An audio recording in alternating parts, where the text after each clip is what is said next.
Lei oggi doveva incontrare la Premier Meloni, che non è arrivata, però dalla sta Lega bene. qualcuno ha detto che è una malattia diplomatica. Non è così, la Presidente Meloni non sta bene e la vedrò giovedì a Roma. Cosa le dirà? Non ci sia, però poteva essere un'occasione. Non mi dispiace che non ci sia, però posso capire che è la Presidente del Consiglio, è una persona, non è qualcosa di estraneo dall'essere umano che quindi può ammalarsi. Cosa vi direte giovedì? Dice. Prego? Confronto solo rinviato, cosa le dirà? Beh, glielo dico a lei.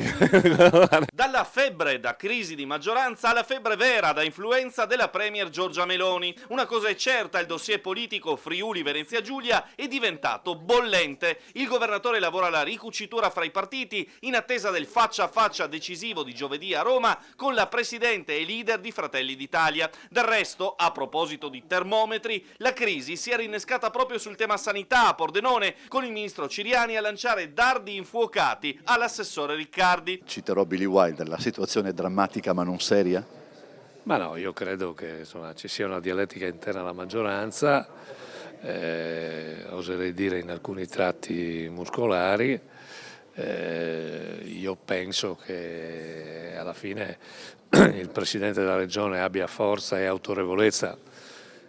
Non ricordo nella storia della Regione 7 assessori che prendono le deleghe e le mettono nelle mani al Presidente per riuscire a risolvere questa crisi. Dunque, in quella che comunque appare come una giornata interlocutoria, quali margini di risoluzione del caso? Ci sono margini perché si ricomponga la maggioranza in Regione Friuli Venezia Giulia. Beh, io lavoro per quello, io lavoro sempre per trovare soluzioni.